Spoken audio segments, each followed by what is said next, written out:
de 22 de maio de 2006 e da outras providências.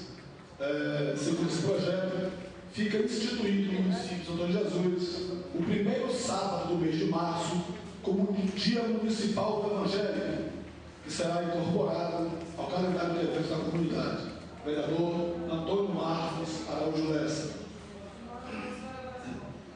Indicação número 116/2013, através da mesa diretora dessa casa, indica ao excelentíssimo senhor prefeito municipal, Dr. Humberto Soares Leite, junto à Secretaria de Infraestrutura, a viabilidade de liberação do trânsito da rua Renato Almeida. Vereador Francisco Assis Neves Freire.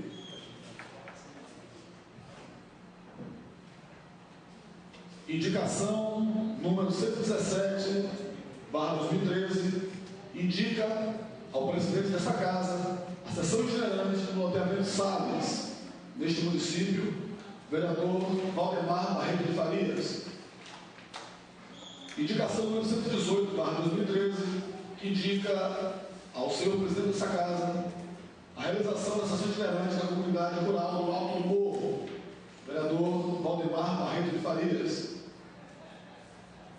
Indica ao excelentíssimo senhor gestor municipal, Dr. Humberto Soares Leite, a necessidade de recuperação, efetuando capinação e podas da praça existente no bairro de São Paulo, atrás do Ciretran, neste município. Valdemar Barreto de Farias. E aqui nós temos também uma moção, número 46/2013, de autoria do vereador Valdemar Barreto de Farias, de apoio à luta dos servidores da DLA. Apresento, em conformidade com o regimento interno, moção de apoio à luta dos servidores da Empresa Baiana de Desenvolvimento Agrícola, EBDA, por melhores condições de trabalho. Foram algumas paralisações dos serviços durante os meses de agosto e setembro de 2013, na busca de que o governo do Estado observasse a necessidade de melhoria naquela empresa, sendo pontos principais a resolução das questões trabalhistas e reestruturação da empresa. Essas reivindicações objetivam o melhor atendimento aos agricultores e seus familiares, prestando-lhes um serviço satisfatório, assim como reconhecimento àqueles que trabalham no atendimento aos pequenos agricultores, é que apresenta esta matéria, ao tempo que requeremos que esta moção de apoio seja publicada no livro diário das sessões e inserida nos anais desta Casa Legislativa. Desses ciências homenageados, sala de sessões, 18 de novembro de 2013, vereador Valdemar Barreto de Farias. Lido material, senhor presidente.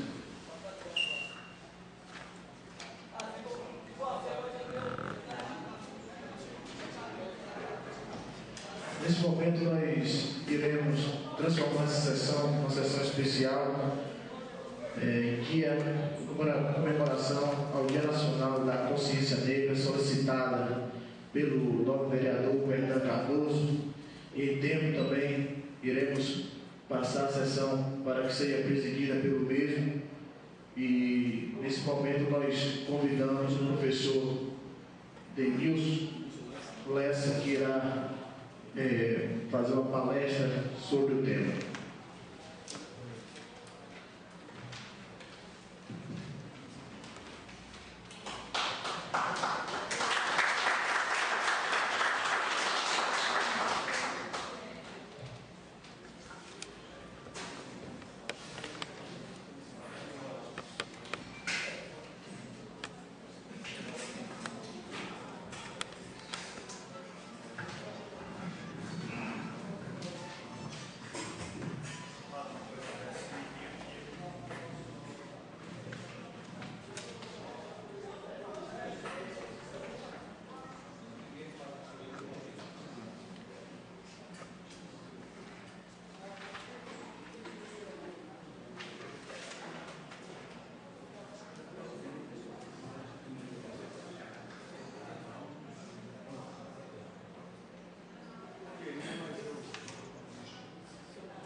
Professor Denilson, primeiro falar do prazer de recebê-lo aqui, essa casa de abraço, né? Vossa Senhoria, que tem relevantes serviços prestados nessa militância do movimento negro, como professor, como militante, como pesquisador, inclusive agora em terras africanas, né? Lá em Moçambique, fazendo seu doutorado, com imenso prazer e respeito que essa casa lhe recebe, e fique à vontade, o senhor tem à disposição, do tempo que quiser fazer a sua explanação. Boa noite a todos que aqui estão presentes. Primeiro, eu quero agradecer o convite que me foi feito, e é uma grata satisfação, porque geralmente em iniciativa como essa pouco se fez ou se faz. Quando de alguma forma chama um membro da comunidade externa, né, para além dos membros da Câmara de Vereadores local, para de alguma forma compartilhar de algumas experiências, de algumas questões relevantes para pensar, por exemplo, a sociedade local, pensar a nossa cidade. Agora eu vim recentemente, ontem eu fiz uma mesa redonda na cidade de Jiquié,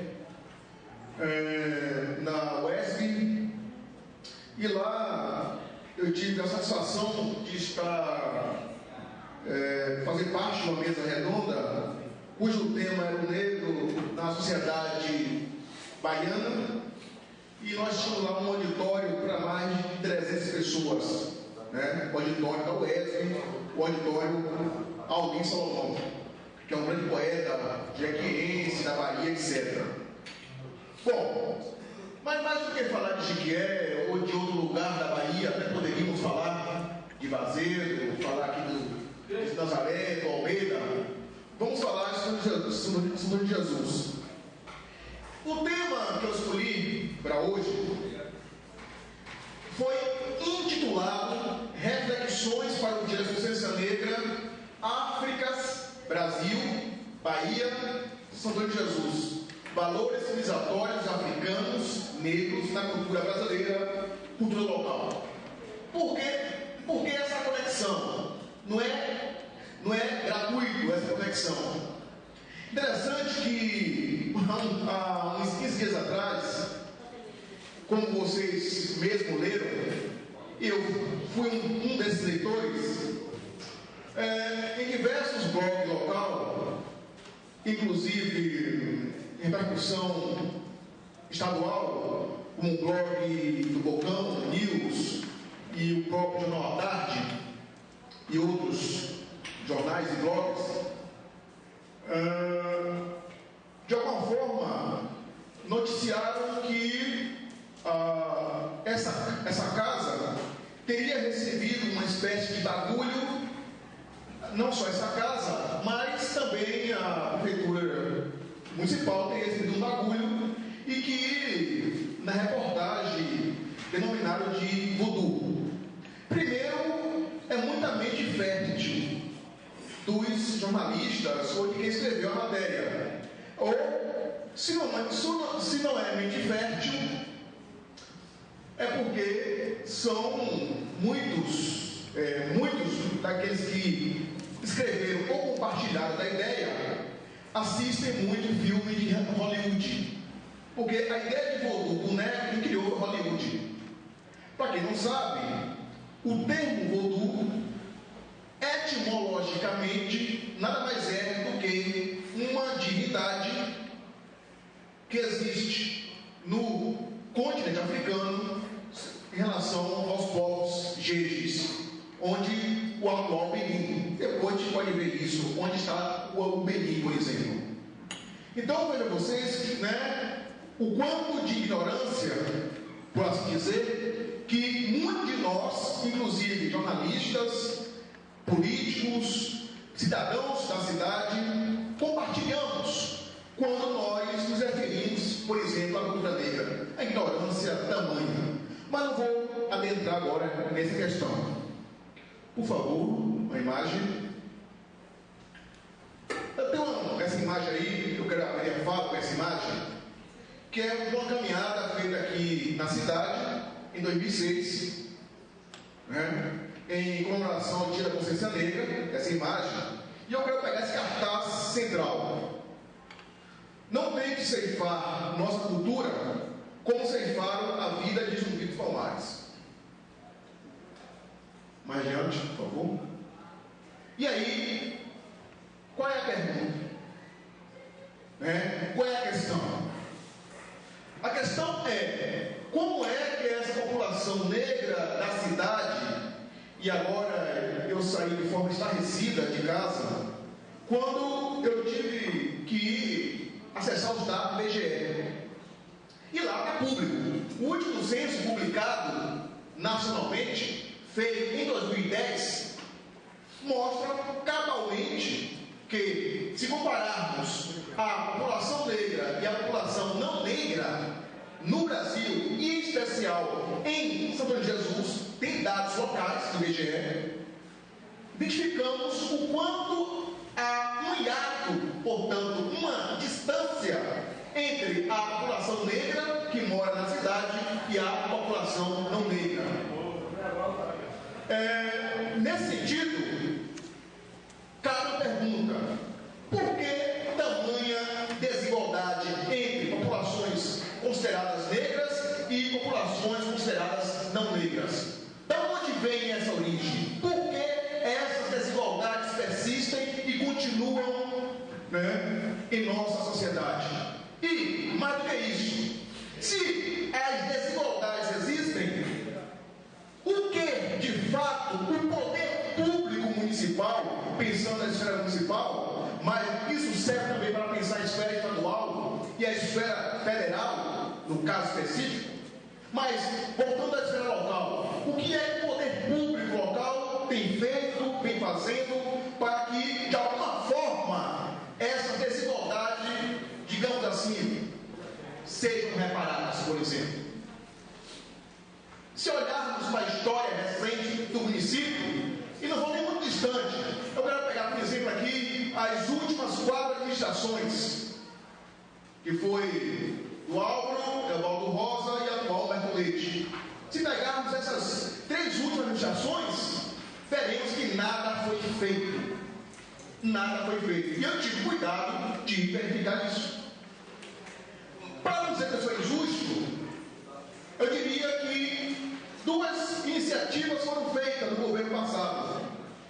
Uma foi a primeira conferência municipal de pró-igualdade racial, feita em 2005.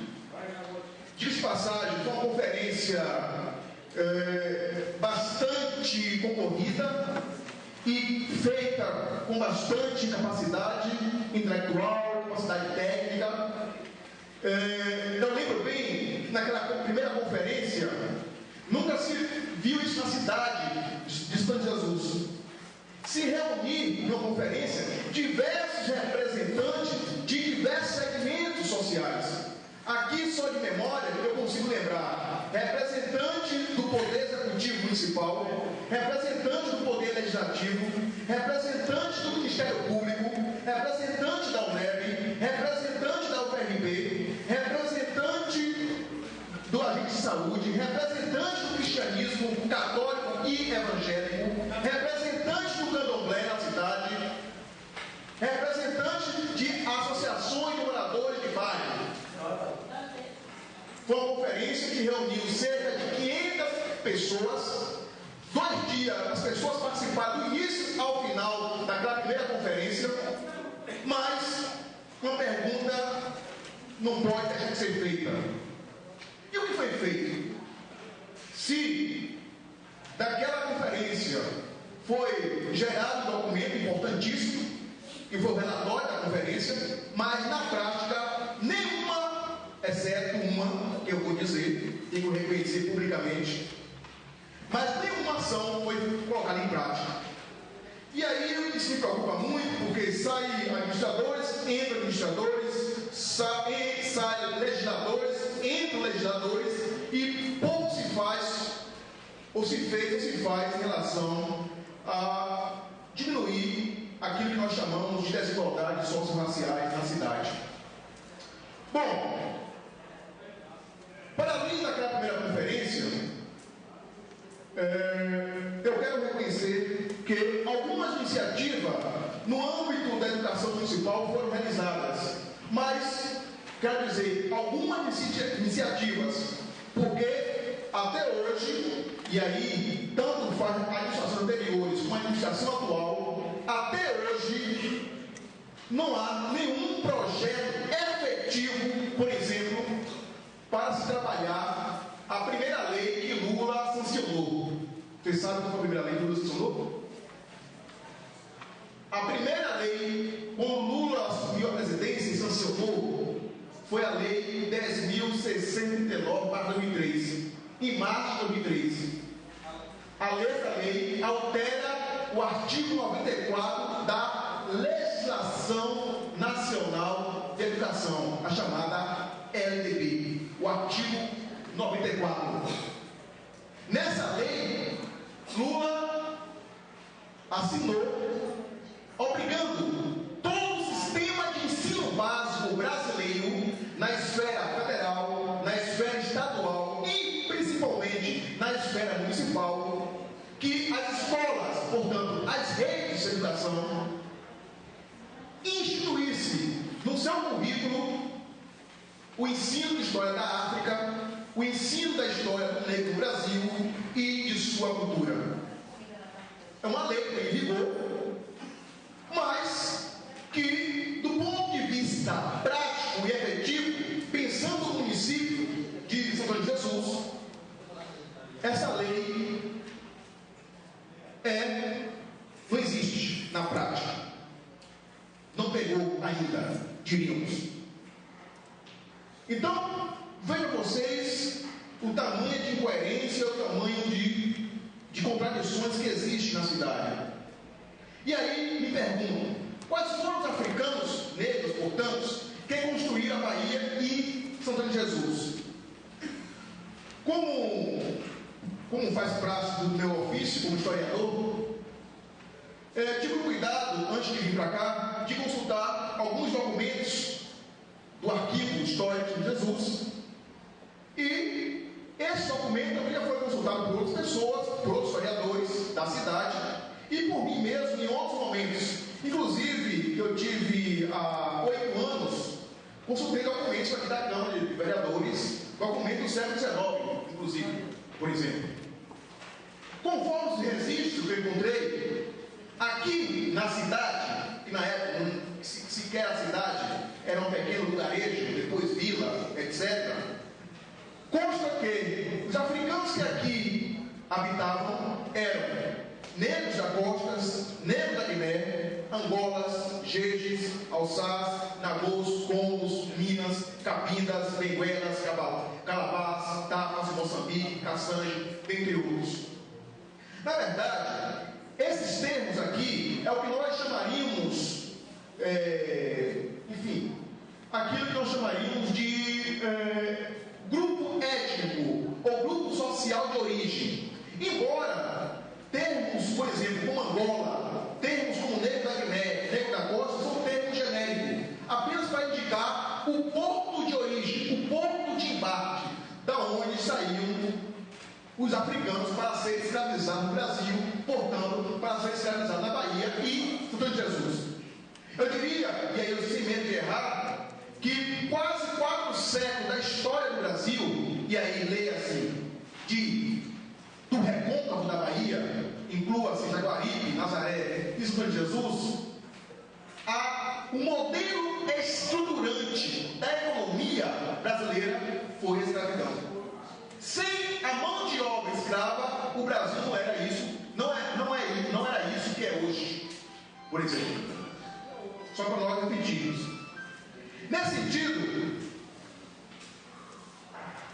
interessante que agora em viagem a Moçambique, eu encontrei um documento histórico registrado por um tal bispo Frei Bartolomeu dos Mártires.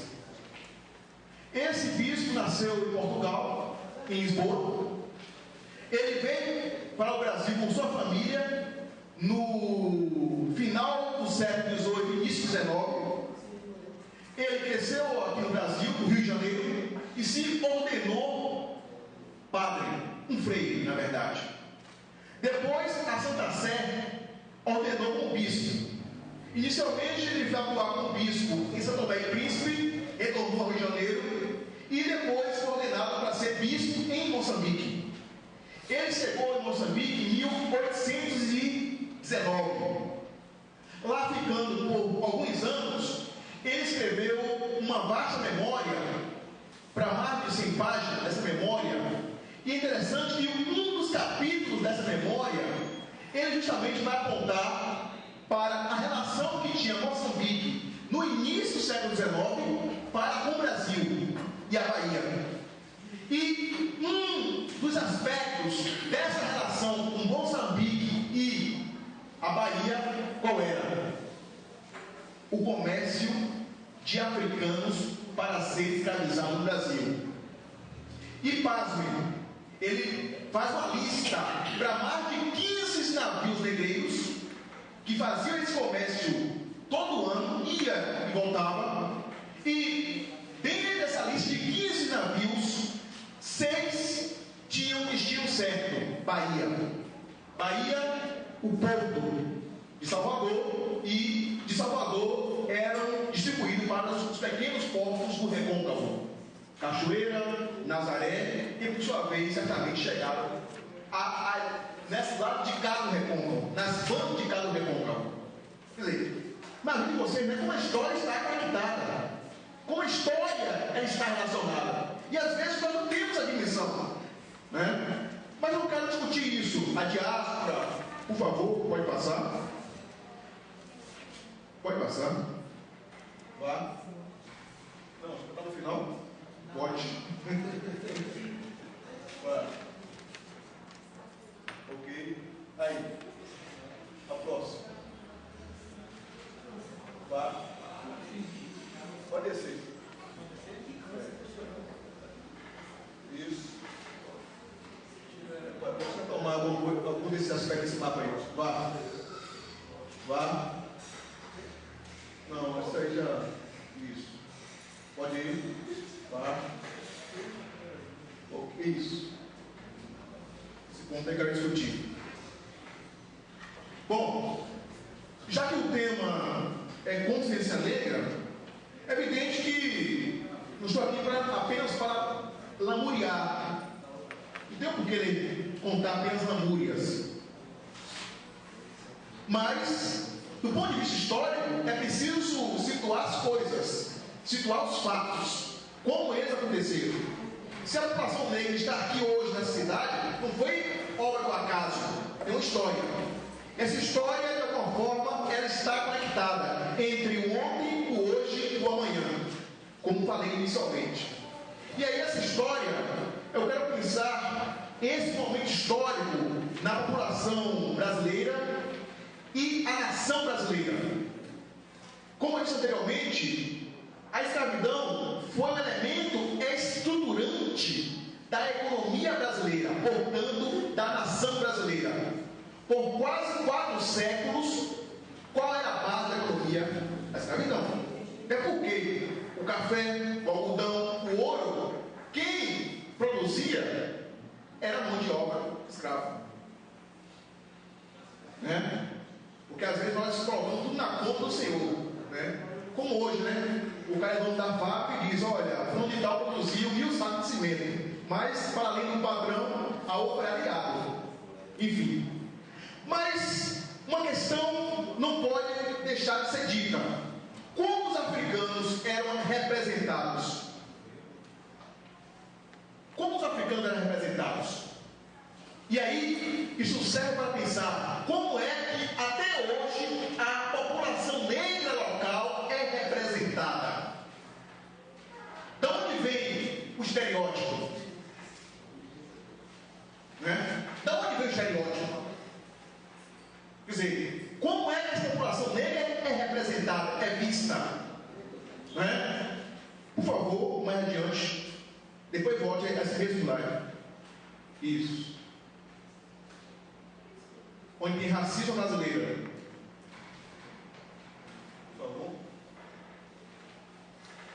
Racismo brasileiro, é isso.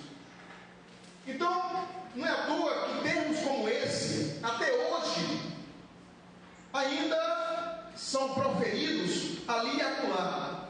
Pretinho, moreninho, escurinho, malvinha, castanhada, bronzeada, agalegada, cabocla, roxa, rosa, rosa queimada, trigueira, mulata, burro, quatro quando foge, mista, multiétnico, jango meio preto, meio morena, morena, ruiva, sarará, sapecada, tostada, chocolate, mussum, miscigenada, ritinho, baiano, e aí tem tantos outros, saci, pelé, tição, mussum, né? Termos que são desqualificantes, pejorativos, portanto, reproduzem um estereótipo daquilo que se construiu a partir do que é ser africano, portanto, do que é ser negro no Brasil, na Bahia, em nossa cidade, por exemplo. E aí, interessante que há um mês, mais ou menos, uma médica lá do Ceará, Pernambuco, desculpe agora o estado, mas se assustou com a política dos mais médicos da Dilma. Não é possível. Que política é essa? Como é que eu vou me atender, vou ser atendida por uma médica que parece com cara de empregada doméstica? Todos devem ter ouvido isso, ou pelo menos visto na rede. Quer dizer, o que está por trás disso? O que é que está subjacente? De que ela, na condição de negra, e vocês sabem que a maior parte da população de Cuba é negra, não é a todos, mas médicos, entre os mais médicos, uma parcela significativa é negra, vindo de Cuba, por exemplo. Mas, voltando, o que está subjacente a isso? Que ela, enquanto negra, jamais poderia ser médica. E de alguma forma, é isso que acontece, por exemplo, em nossa sociedade. Aqui em São Jesus, por exemplo. Né? Lembra uma vez, não gosto de. Enfim, mas lembra uma vez, eu estava na porta de um colégio aqui, público, e ele estava batendo um papo, né, com segurança do colégio. E isso ficou uma prática minha de relacionar com o cozinheiro, com a segurança e tal, porque eles têm a visão do todo de um colégio, sabe o que acontece, o que se passa no dia a dia. Eu sempre gosto de conversar com eles e elas.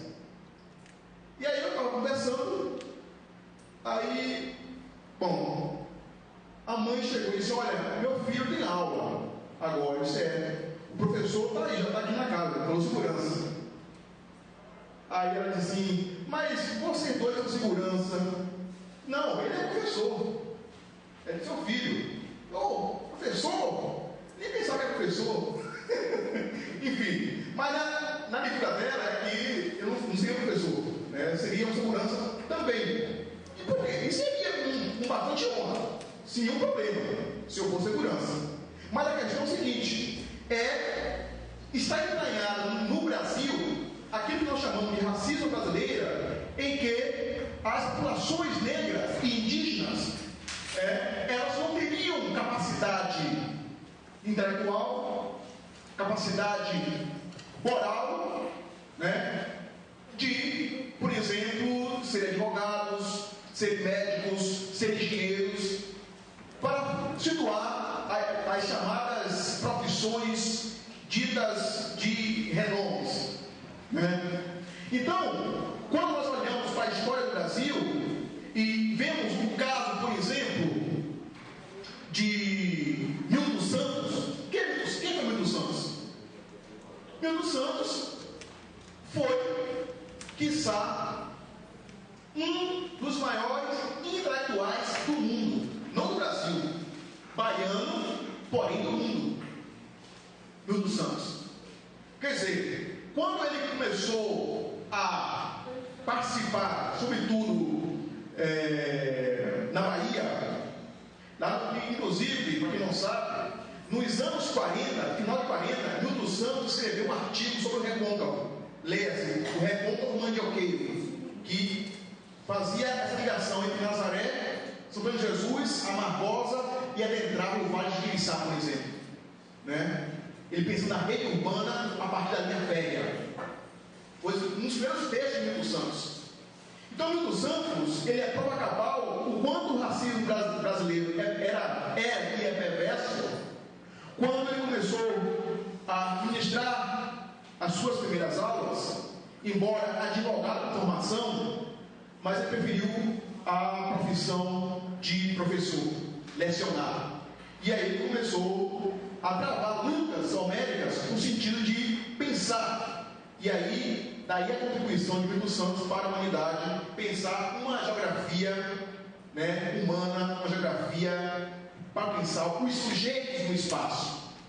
Nesse sentido, mais à frente, por favor. Nesse sentido, por favor, para nós não alongarmos muito, isso, aí está bom. E aí, eu lendo agora recentemente este livro do Milton Santos, cujo título é Espaço da Metamorfose Habitada, e me inspirou para pensar um pouco a cidade de Jesus. E é interessante, quando eu digo isso, porque o que eu vejo no município, enquanto cidadão que mora nessa cidade, sempre nasceu, morou na cidade e mora, é que os projetos, o plano diretor da cidade, não é pensado para a população, é pensado apenas para atender certos quesitos, para atender a recebimento de recursos financeiros, para atender o Ministério Público, para atender o Tribunal de Contas, mas não é pensado a cidade. E aí, nesse momento eu estudei população negra, estudando Jesus, espaços de desigualdades socioraciais. E aí eu fiquei pensando, por exemplo, bairros como Mutum, Amavida, Santa Madalena, bairro São Paulo, Alto Antônio, Rádio Clube, e dentre os outros, que vocês podem citar, e sabem mais do que eu, né? O quanto, historicamente, esses bairros, né, esses espaços sociais da cidade, na verdade, são espaços que representam as desigualdades socio-raciais presentes em nossa cidade. E aí eu quero pegar um estudo de caso. Por exemplo, o bairro Mutum, né? Quer dizer, um bairro que tem para mais de 10 mil pessoas, que sequer há uma escola pública lá. Me aponte uma escola pública naquele bairro. Não há. Não há porque nunca houve interesse dos administradores da cidade, aqueles que executam, né, as políticas públicas, em empreender uma política dessa natureza. E aí me falam porque o bairro é violento, é porque os jovens estão desviados, né? Quer dizer, e aonde? Por que isso ocorre? Né? Por que isso ocorre? Onde estão as políticas públicas para, de alguma forma, reparar essas desigualdades socio-raciais? Por que esse binômio que eu utilizo socio-raciais? Porque o racismo é uma questão social. Não está dissociada do social. Há quem tentou criar uma ideia de que a desigualdade social é uma coisa e o racismo, a desigualdade racial seja outra. Não.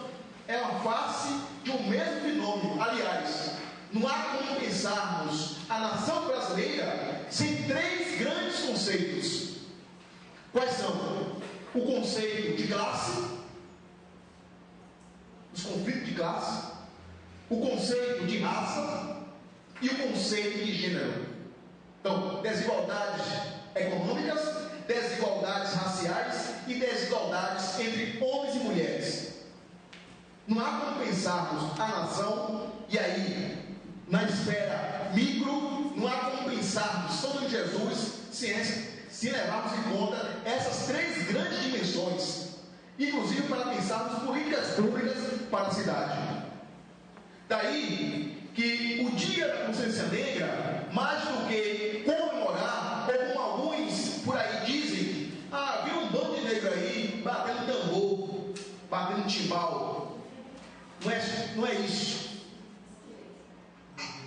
A ideia do lúdico, a ideia da festa está presente, é verdade, é necessária. Mas é um lúdico que, para além da ideia da ludicidade da festa, é um lúdico que está presente as inúmeras reivindicações que ainda estão por ser feitas em nossa sociedade brasileira, baiana e santo-antoniense. Para fechar, por favor, o último slide. O último. Aí. Quais são as ações que existem no município? Tanto na esfera do poder legislativo, no caso, aqueles que têm o poder de criar leis para de alguma forma melhorar a vida do cidadão da cidade, e inclua-se a população negra, nesse caso, que inclusive é a maioria na cidade, segundo os dados do IBGE, eu estou dizendo, são dados do IBGE, são dados públicos, nacionais. E, mais ainda, aquele que tem o poder de executar, quais são as ações que existem no poder municipal executivo, por exemplo? Pensando historicamente, as administrações anteriores e a atual administração, por exemplo. Se eu colocar tudo num balaio só, não consigo fazer um balaio. Então, isso me preocupa bastante enquanto professor, enquanto pesquisador, enquanto de alguma forma que está preocupado com as populações negras, não só populações negras, mas com a qualidade de vida na cidade e que rumos nós estamos tomando para pensar políticas públicas nas diversas esferas do município de Santo Antônio de Jesus. Teria mais questões para colocar, mas gostaria de ficar por aqui, talvez em outro momento, ou talvez em atividades que nós realizamos lá na UNEB, aqui no Campo 5, ou aqui mesmo na FRB. Amanhã mesmo estarei na Federal do Recôncavo, participando da mesa redonda, em Cruz das Almas. Espera-se que um público de 3 mil pessoas participe desse grande evento lá em Cruz das Almas.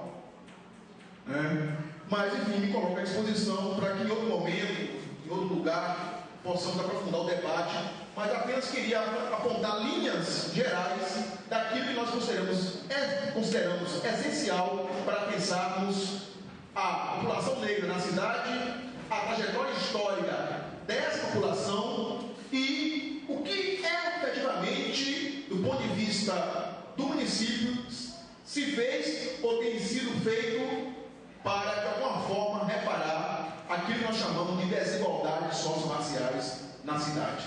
Obrigado.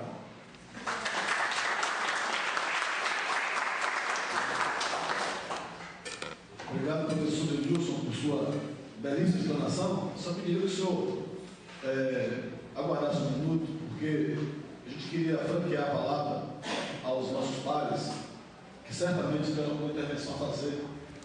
E a gente queria, depois que os vereadores fizessem suas arguições, suas reflexões, que também nossa assistência ficasse à vontade de se manifestar para fazer qualquer pergunta ao nosso palestrante. Vereador Zé Vinícius. Senhor presidente interino na mesa, senhores vereadores, palestrante, professor Denilson, assistência, boa noite. Professor, o senhor ilustrou e falou muito bem sobre nosso tema, como o senhor acabou de falar. A grande maioria da nossa população, Santo Jesus, e não só Santo Jesus, da Bahia e do Brasil, né, é constituída de negros. No entanto, sendo a maioria, a gente não vê essa força, essa grande maioria representada ou cobrando seus direitos. Um evento como esse, nós temos, infelizmente, essa plateia. Né? Isso a gente fica, né, já que somos a maioria, já que há a maioria, por que não há essa força? Porque isso não é, talvez por isso o poder público não se manifeste com políticas públicas sociais voltadas para o negro, né? Infelizmente, acho que a participação da população, da sociedade ainda é muito pouca nesse sentido, não só nesse sentido, mas demais demandas, né, da sociedade. E eu só queria lembrar, eu fiz uma pesquisa, aliás, desde o início dos nossos trabalhos, a gente vem falando na questão da violência, e eu cheguei a falar nessa casa aqui sobre a questão da violência contra jovens e adolescentes, que recai na maioria, ou a sua grande estatística mostra que mais sofrem com a violência, principalmente o homicídio, são os negros, jovens negros, que se matam mais. A gente não precisa nem fazer uma pesquisa para ver isso, né? Basta verificar a situação aqui de nossa cidade, né? Dos homicídios que ocorreram nesse ano, de 2012, 2013, quantos foram negros? Eram negros?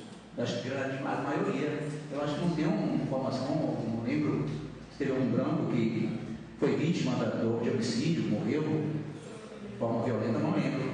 Acho que a maioria, já chegamos ao patamar de 33 homicídios, que não sabe, né? Mas a maioria, praticamente todos foram negros, né? Em uma pesquisa feita pelo professor Júlio Jacobo, coordenador da área de estudos da violência da Faculdade Latino-Americana do Rio de Janeiro, titulada A Cor dos Homicídios no Brasil, registra que de 2001 a 2010, a morte de jovens brancos no país caiu 27,1%, enquanto a de negros cresceu 35,9%. Em 2010, mais de 35 mil jovens negros foram assassinados no Brasil. Então a gente tem que realmente estar buscando políticas sociais voltadas, como o senhor elencou ali, dos bairros negros daqui de São Antônio de Jesus, né? Para esses bairros pobres, na maioria são praticamente todos pobres, né? Voltadas para a inclusão do negro, do jovem na nossa sociedade. Então, parabenizar o professor pela sua explanação, né? E procurar entender o porquê dessa falta de participação dos negros nas lutas, na questão das reivindicações, né, no nosso município, na Bahia, somos Estado negro. Por que não há essa participação, né, do negro nas lutas sociais e políticas? Com a palavra, professor. Obrigado, vereador Vinícius, pelas suas palavras. Eu diria o seguinte, então duas análises aí, uma como historiador, pesquisador do assunto, né? E outra como cidadão. Talvez uma complemente a outra. Primeiro, como historiador e pesquisador, para mim não é nenhuma surpresa. Por exemplo, uma sessão como essa, dessa magnitude, se faz convites, etc., se divulga e, de repente, a plateia não é aquela que é esperada. Embora também não compartilhe muito um pouco de que quanto maior, mais qualidade. Não seria isso. Às vezes, quanto menor, maior qualidade também. Mas, pensando nisso, por que é uma surpresa para mim? Porque, e é por isso a questão de, embora não tivesse tempo suficiente, porque nós temos outros assuntos a tratar mais tarde, mas de fazer pelo menos um link com o modelo de sociedade sobre o qual o Brasil se foi construído. E o modelo que o Brasil foi construído, isso a gente não pensa historicamente, nós não pensamos historicamente, foi a partir do modelo escravista. E aí é interessante que mesmo na pós-abolição, e aí talvez pudéssemos adentrar mais um pouco nessa questão, no Brasil, por exemplo, no pós-abolição, se fez a ação afirmativa. Sabia disso? Hoje que se fala aí em ação afirmativa, por exemplo, a escola é uma delas. Não só cota, mas é uma delas. Mas já foi feito no Brasil, logo após a abolição, no final do século XIX e primeiras décadas do XX. Aí você pergunta, mas que abolição, que tipo de ação afirmativa foi essa?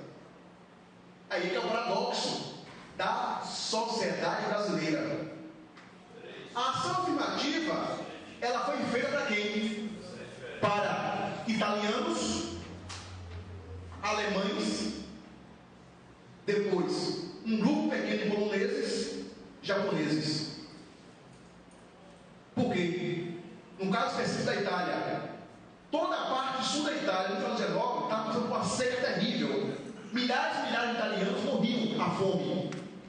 Mas os pensadores e os políticos brasileiros da época viam que a culpa pelo atraso do Brasil seria por conta da população africana e seus descendentes e da população indígena, que aqui já vivia.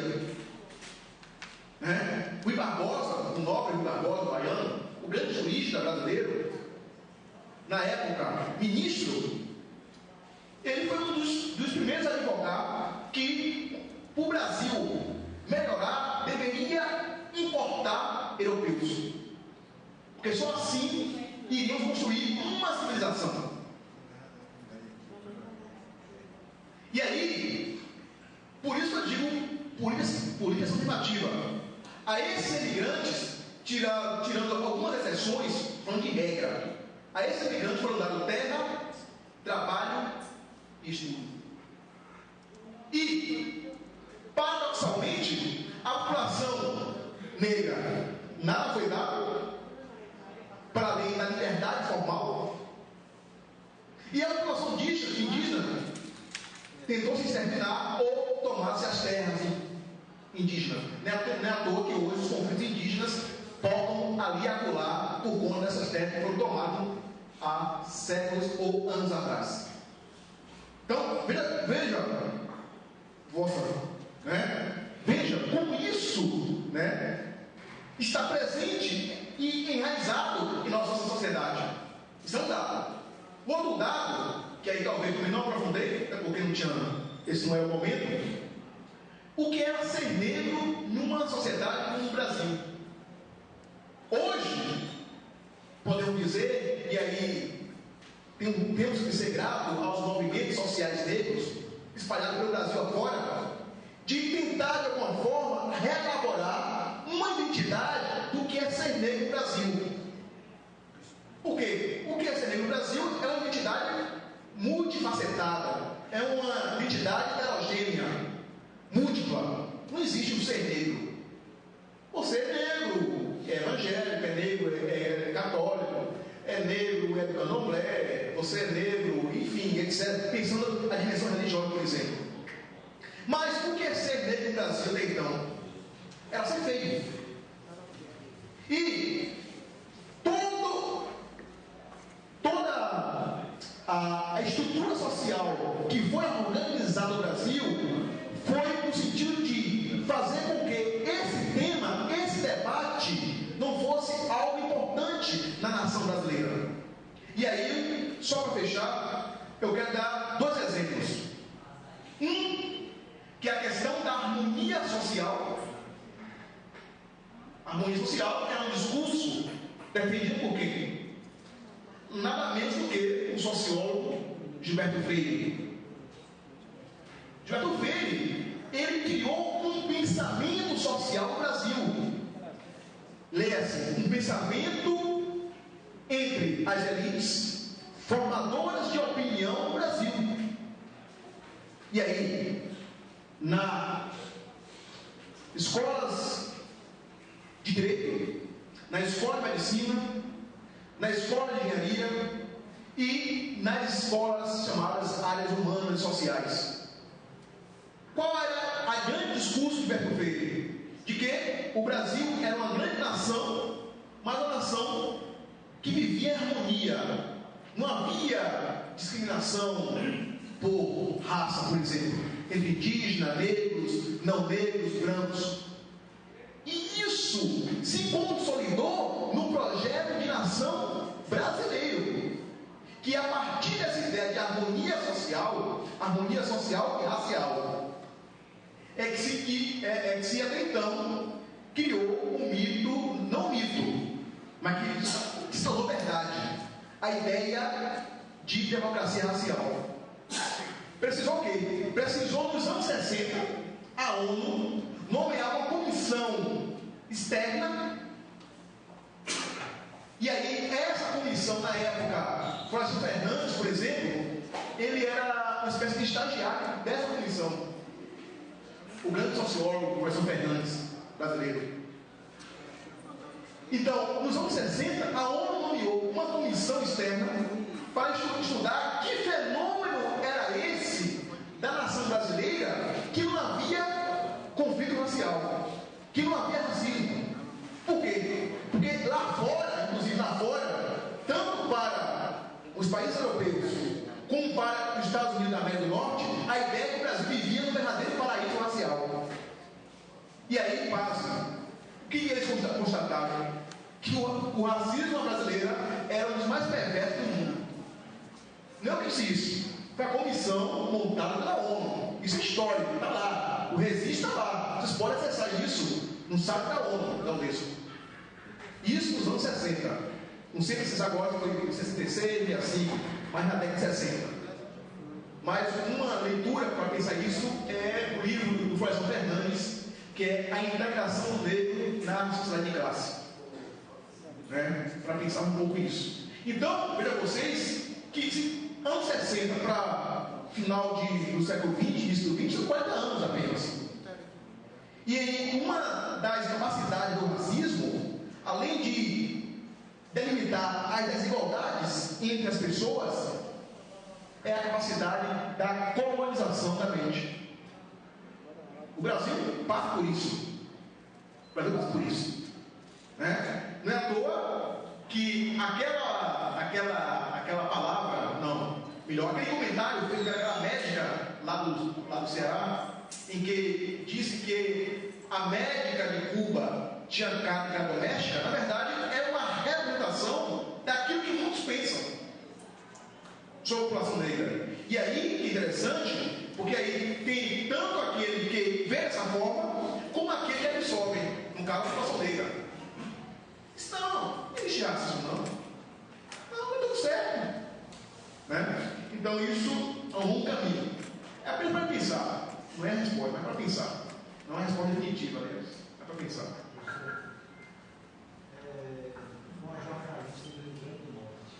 Isso, não, melhor ainda. A palavra continua franqueada para os nossos colegas. Doutor Cristiano.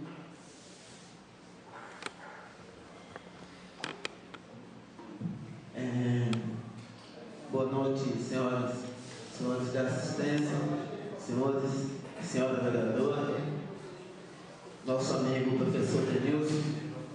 Em primeiro lugar, particularmente, sou grato ter a presença de Vossa Senhoria aqui nessa casa, para poder falar de um tema assim bastante importante, especialmente para mim, porque eu sou da raça. Sou negro, louvo a Deus por isso, por essa oportunidade que Ele me deu nesse mundo, com as melaninas mais do que os outros, mas sou muito grato que muitos que vão existir, que ainda não existiram, e muitos que vão ser formados, mas não vão chegar a esse mundo, e Deus me deu essa oportunidade. Sou grato muito a Ele por isso. Professor, a gente tem um Ministério da Justiça que o mesmo tem um boneco, uma estátua figurativa, e tem umas vendas naquele boneco que figura o Ministério da Justiça. Aquela venda, eles querem nos dizer que a justiça é cega, Ela não olha para cor, a raça, a altura, nada disso. Ela quer fazer justiça independente de quem seja o indivíduo. Por isso bota aquelas vendas, aquele boneco tem aquelas vendas ali para dizer que ela é séria. Mas na realidade, na prática, a gente entende que não é bem assim. Porque eu não vou falar lá de Nova York, não vou falar da Europa, da Ásia, nada disso. Eu vou falar de São Antônio de Jesus. Ficar mais perto, mas não ir mais longe. Tem uma delegacia ali, recheada de seres humanos presos, confinados atrás da grade. 99,9% negro. 99,9% negro. Então, essa justiça, eu acho que na teoria é uma coisa, mas na prática está sendo outra. Eu estava numa comunidade agora pela tarde, a comunidade comum do Rio da Dona, que também 90% dos seus moradores são negros. Estão lá jogados no mar do esquecimento. Nós nunca vimos a mão do poder público dentro daquela comunidade. Estava discutindo, professor, a qualidade da água que aquele povo que é negro, na sua maioria, usufrui.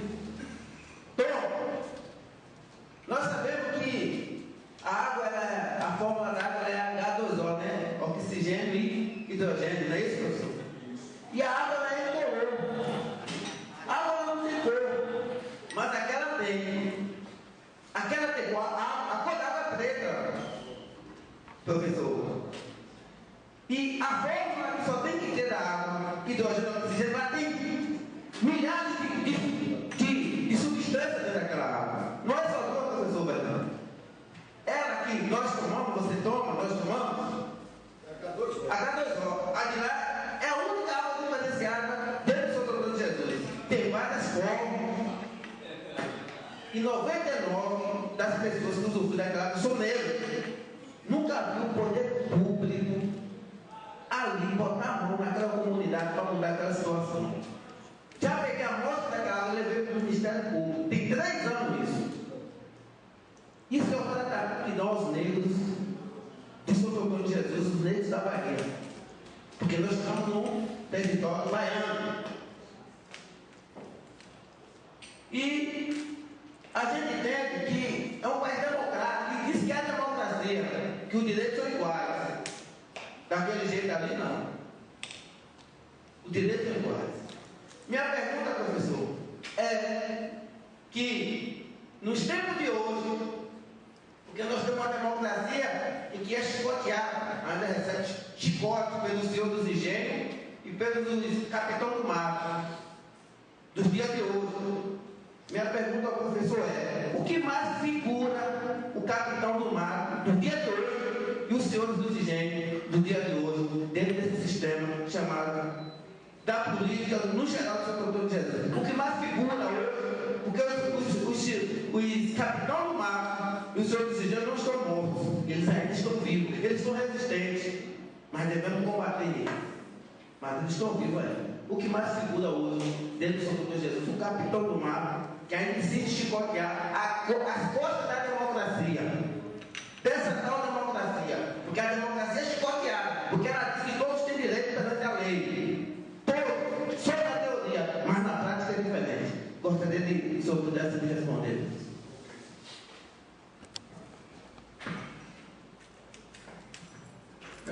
Obrigado, nobre vereador Cristiano, pelas suas palavras. É interessante que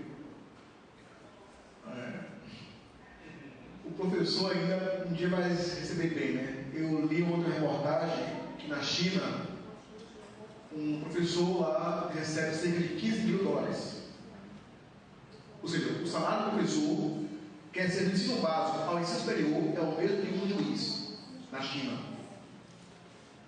$15 mil hoje no Brasil seria o quê? Cerca de 30 e poucos mil reais. Bom, mais interessante, porque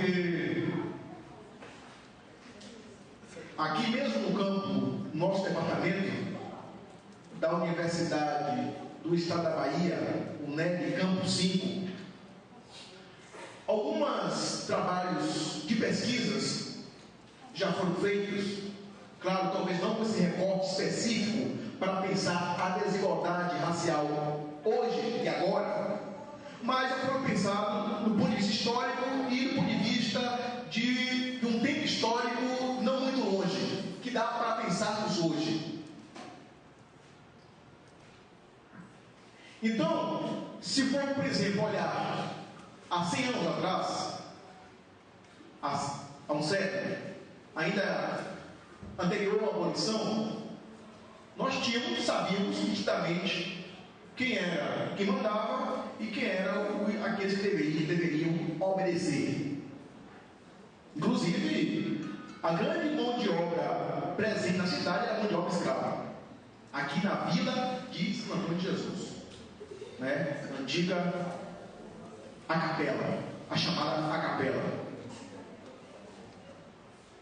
Tanto é que as memórias de Isaías Alves, naquele livro Matas do Sertão de Baixo, Isaías Alves, né, irmão do Adolfo Alves, ambos são donienses, um governador do estado, o outro secretário de saúde e educação do estado.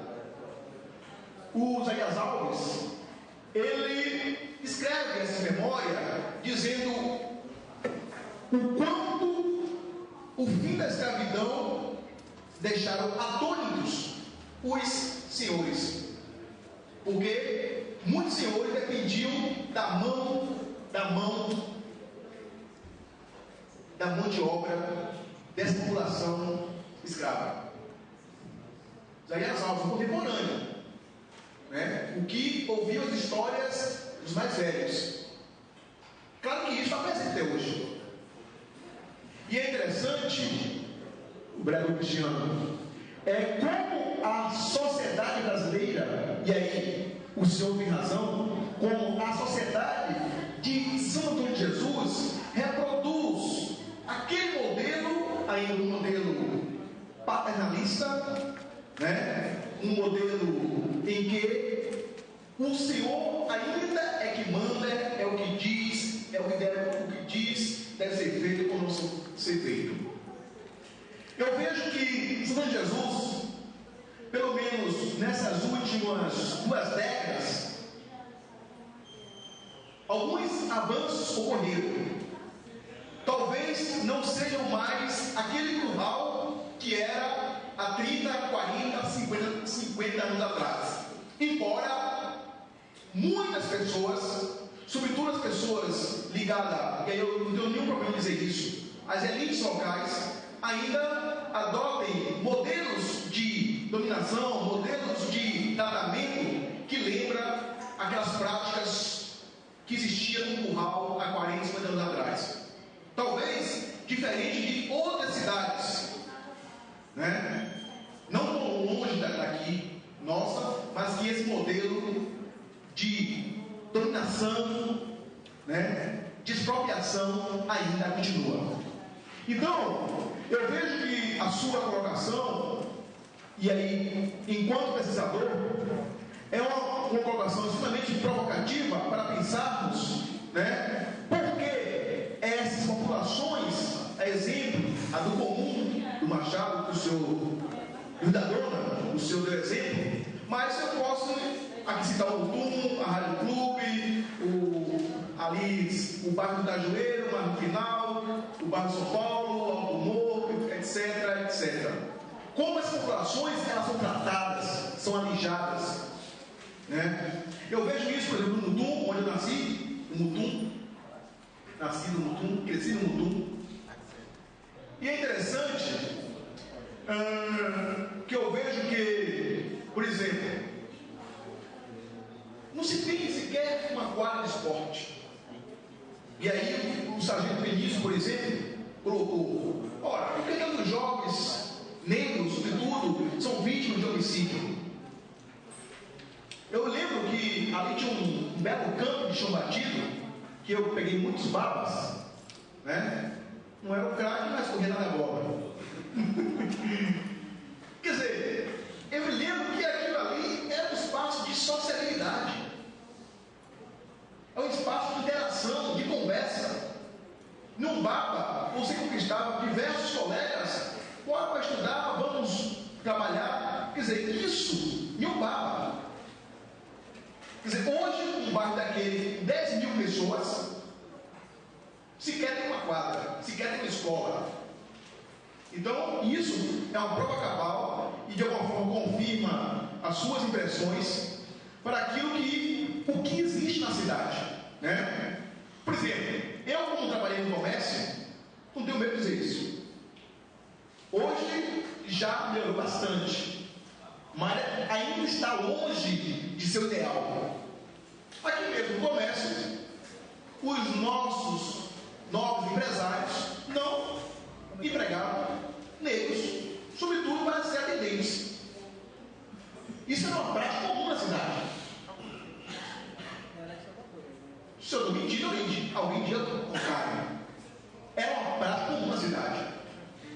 É claro que, de alguma forma, esse movimento social negro chamou a atenção para isso. Não só através da universidade, a UNEB, que historicamente tem um trabalho importante e relevante na cidade, e às vezes só historicamente vai pensar qual é o papel dessas iniciativas, né? Mas não só, mas os movimentos sociais que ganharam fôlego nas redes, nas mídias, na TV também, de alguma forma ganharam fôlego, esses movimentos sociais, que de alguma forma essa postura passou a ser mudada.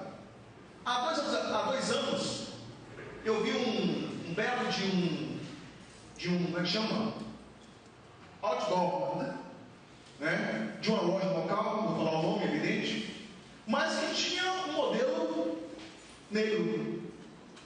Disse, poxa, nunca historicamente aqui tinha se colocado um outdoor em que tinha modelos negros. E essa loja colocou um modelo negro. De alguma forma é um indicativo de que essa mudança está ocorrendo, embora ainda esteja longe do ideal, né? Longe do ideal. Mas, de alguma forma, as suas impressões não são impressões, são experiências reveladoras de como se estruturou e ainda se estrutura a sociedade local.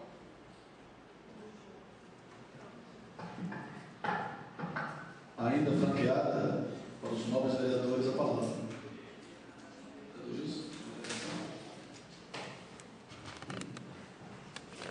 Senhor presidente, senhores vereadores, vereadora Fátima, direito de assistência, com muita preocupação que a gente vê uma sociedade em pleno século XXI, faltando muitas e muitas coisas para ser ampliadas na nossa sociedade.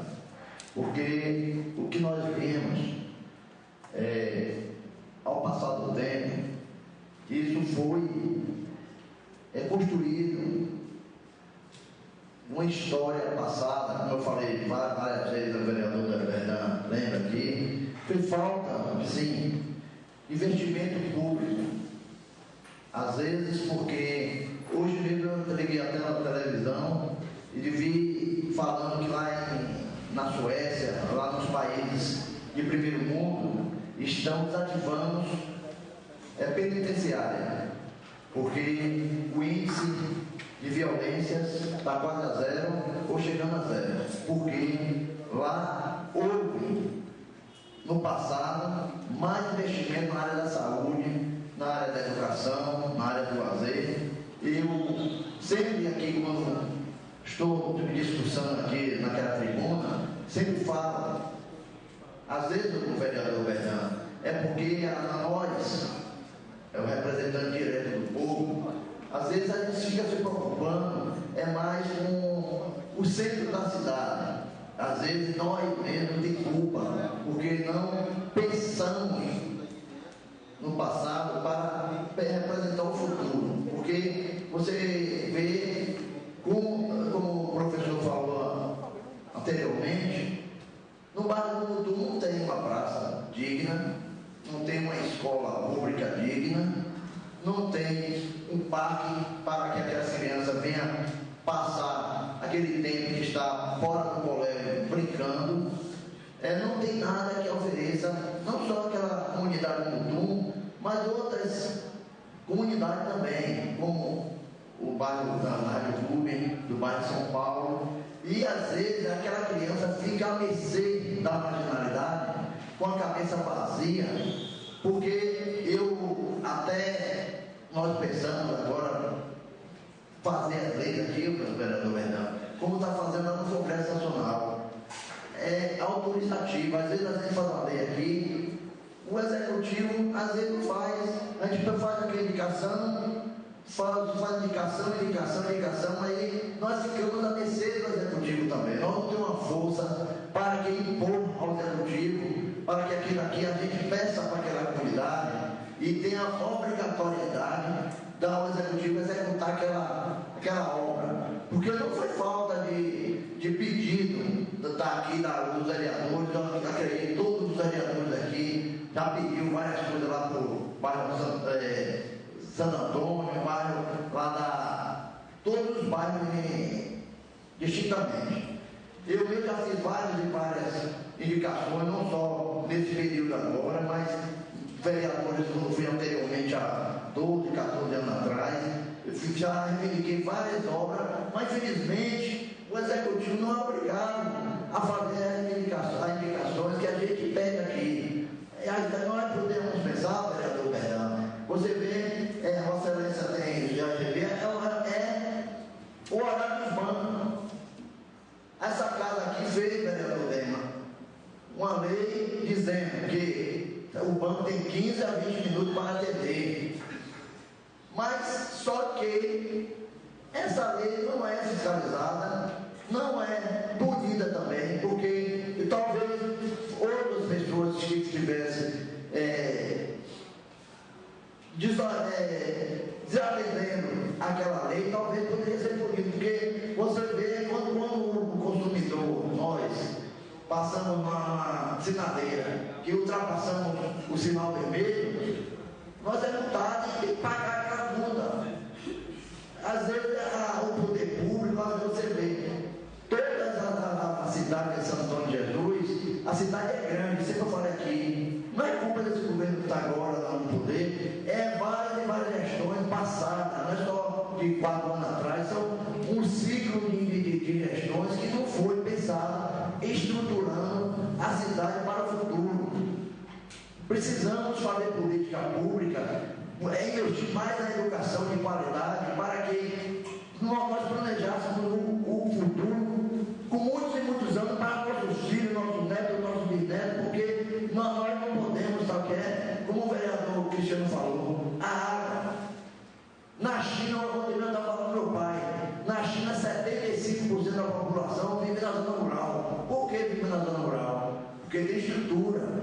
Tem lá na China, nos Estados Unidos, o agricultor tem subsídio dos bancos no adubo, na energia, na água que consome, na máquina que consome. Aqui no nosso Brasil, às vezes nós não temos uma política voltada para que aquela população da zona rural venha permanecer no campo. As pessoas vêm, saem do campo, vêm de sua casa lá, da sua terra, vêm para a cidade, onde vai morar? Nas periferias, onde está já sobre muita população, sem estrutura nenhuma, aí vai se alojando ali, invasão de terras, às vezes a pessoa vem aquele pedaço de terra parado, vem aqui para a cidade, não dá nem para comprar um quartinho aqui, e aí às vezes o nosso município, não só o Santo Antônio de Jesus, o município brasileiro não está estruturado para receber essa população que vem do campo. O que precisamos, vereador Luiz, é que nós fizemos uma lei aqui para que a estruturação do nosso bairro, no PDD1, podemos elaborar um projeto futuro para que no futuro também possa ter uma revisão para que ir melhorando a situação dos bairros, para estruturar a cidade, porque nossa cidade não pode estar pensando há 2 ou 3 anos. Ele precisa de Santo Antônio de Jesus há 20 anos, há 30 anos mais, 50 anos, 100 anos, porque você vê, a universidade, hoje mesmo eu estava falando aqui, vereador Perdão. Quando eu fui vereador ano passado, eu fui em Salvador buscar a implantação da Universidade de Santo Antônio de Jesus. Na época, o prefeito que estava gestor da cidade, dizendo que não ia gastar 200 mil reais, porque o empresário era só prefeito. Invista aí 200 mil reais, eu vou implantar uma faculdade de sua cidade. E se der certo lá, o investimento que eu vou fazer lá na sua cidade der certo, com certeza eu devolverei esse patrimônio para o município. Eu não quero para a minha universidade, não. Eu quero só para testar se o mercado é confiável. E aí nós vamos implantar. E assim você vê que está dando certo. Veio a Facente, veio a UNEP para cá, veio o FRB. E nossa cidade vai crescer para o futuro. O que precisamos é estruturar mais nossa cidade, pensar em buscar lazer para essa população, porque se assim não for, o nosso país está derrotado. Porque, com certeza, futuramente, nós não vamos ter nem sequer alimentação produzida no Brasil para nós consumir aqui no Brasil. Vai ter que comprar na China também. Porque se não o governo não se preocupar, não só o governo federal não, vereador. Tem que ser o governo federal, o municipal, o estadual, tem que procurar uma cidade para o futuro, estruturar para nós, porque às vezes eu digo assim, a consciência negra, os brancos também sofrem, porque os brancos pobres também sofrem. Na universidade às vezes não tem uma condições financeiras de estudar, não tem condições financeiras de buscar o seu estudo fora também. E nós estruturamos, se nós estruturamos nossa cidade, ia ter uma cidade, um povo, e a vida igualitária. O que está precisando é buscar realmente para o nosso futuro, nosso Brasil, nossa cidade, é estruturar a nossa cidade em todo o sentido, na área social, na área da educação, no saneamento básico, porque, vou dizer a Vossa Excelência, uma casa que custa aqui de outros bairros 30 mil reais, lá no Mudu custa 5, a mesma casa, só porque no Mudu, porque ainda tem já fama dizendo que é violenta, mas se nós, como governantes, estruturar aquele bairro e modificar aquela população na área da saúde, da educação, do saneamento, com certeza vai ter uma vida melhor para o futuro. Muito obrigado, professor. Obrigado, vereador Gilson. Com a palavra, a vereadora Fátima. Boa noite a todos e a todas. Os meus colegas de trabalho, professor Denilson, é um prazer. Peço até desculpas por não estar ali desde o início para ver sua brilhante explanação. E apenas para referendar. Para mim foi uma grande satisfação a gente poder ter estado em algum momento juntos dentro dos trabalhos que o Denilson desenvolveu na universidade.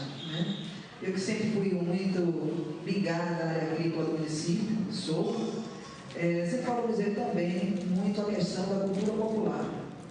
E qual não foi a minha surpresa quando o Denilson, nos seus trabalhos, nós estivemos juntos em algumas comunidades rurais, levantando as questões referentes às plantas medicinais utilizadas em curas, em trabalhos, na verdade, para que a gente possa os chás, as ervas, em que a gente sempre, a cultura popular sempre referendou no Brasil, e que naquela época não existia remédio de farmácia, e que é quem curava, e que era um grande socorro medicinal da população brasileira.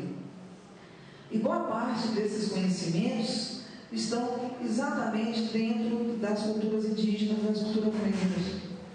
E a gente não via, não só um trabalho voltado para que todo esse esplendor desse material não fosse, esses conhecimentos não fossem extintos.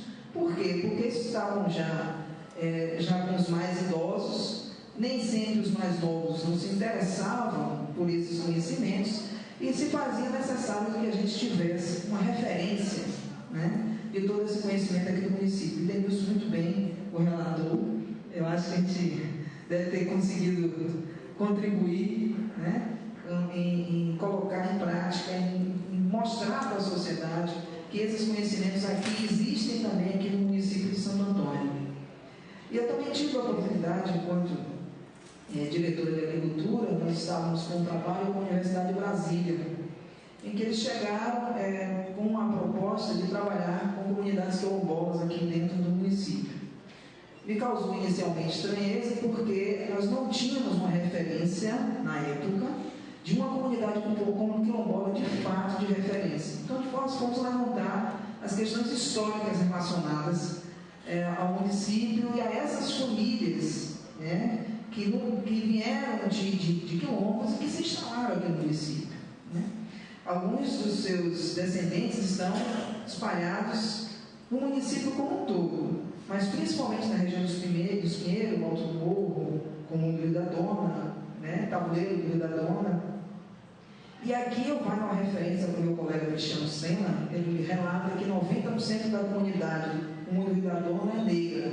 Na verdade, mais de 95% da comunidade rural do município de Santo Antônio é negra. Né? E a gente ficou muito triste na época com o resultado dos trabalhos da UNB, da Universidade de Brasília, porque algumas dessas comunidades que foram alvos de estudos não se reconheciam afrodescendentes.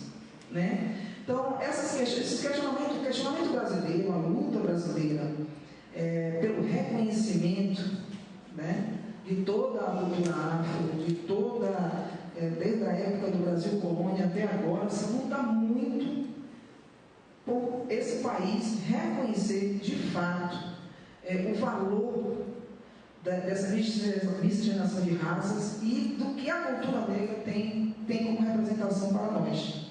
Né? A maior parte de todos os conhecimentos que hoje temos dentro do país como um todo vem também de comunidades negras. Mas aí vai a tristeza. Muitas vezes nós mesmos, afrodescendentes, não nos reconhecemos de fato. E isso em muito tem causado o fato de nós não avançarmos mais na questão dos conhecimentos, na questão da valorização da cultura negra. Então fica aqui também uma referência. A gente precisa, muito já se fez, muito já se conquistou, mas muito mais ainda está por vir e precisamos conquistar. Né? E estamos aqui, todos os colegas aqui da Câmara de Vereadores, tenho certeza, imbuídos também nesse processo de procurarmos auxiliar o mais possível toda e qualquer proposta que advenha para que nós possamos estar cada vez mais fazendo com que esses conhecimentos afrodescendentes, de fato, sejam integrados à comunidade e, principalmente, colocados à disposição e valorizados. Né? Professor, é uma imensa satisfação poder estar recebendo o senhor nessa casa. Uma boa noite. Obrigado, vereadora Fátima, pela sua brilhante reflexão, muito sensata, como já de costume. Vereador Justo também, bom, né? Essa reflexão que essa casa faz. O senhor vai ter só jurídica para fazer a reflexão rápida. Cometeu uma injustiça e gostaria de parabenizar meu irmão de farda, inclusive, que há muito tempo vem desenvolvendo aqui nessa cidade um trabalho de reconhecimento e valorização do negro na nossa cidade, que é o Adão Andrade, que desenvolve o Pérolas Negras, né? Já faz mais de uma década aqui no nosso município. Então, mandar um forte abraço, ele deve estar nos assistindo agora, né? Ao nosso amigo Adão Andrade, né? Por esse grande trabalho que vem desenvolvendo, por essa luta que vem desempenhando aqui na nossa cidade, da conscientização da importância do negro, né? E da valorização do negro no nosso município. Excelente referência. Bem lembrado, acho que essa casa dá abraço no nosso querido Adão Andrade. Por favor, fique à vontade. Eu sou o vereador Brandão, o vereador Gilson, a vereadora Fátima. É interessante que até hoje ainda teve uma visita ao seu Miguelzinho. Estou devendo sim. Eu estava até comentando essa semana, não essa semana, uns 15 dias atrás, com um colega meu, da memória, da importância da memória dos mais velhos, para de alguma forma entendermos as experiências e as práticas, né, históricas existentes no município. A referência que a vereadora Fátima fez é interessante pontuar, porque também este lugar é um lugar para esse debate. Foi um trabalho interessante, que era para ser publicado, não saiu ainda, mas por outras demandas que eu assumi, mas o ano que vem deve ser publicado. Que é um trabalho que eu discuti sobre a importância dos curandeiros no Recôncavo, tendo como recorte São João de Jesus. E aí, qual é o conceito de curandeiro que eu trabalhei? Curandeiro vai desde a benzedeira, a rezadeira, embora ela não se reconheça como tal, como curandeira, mas é uma curandeira, a benzedeira, a rezadeira, e o próprio dito curandeiro, aquele que de alguma forma, para fazer as consultas, tem como orientação as divindades, sobretudo ligadas ao mundo afro-brasileiro, caboclos, orixás, etc.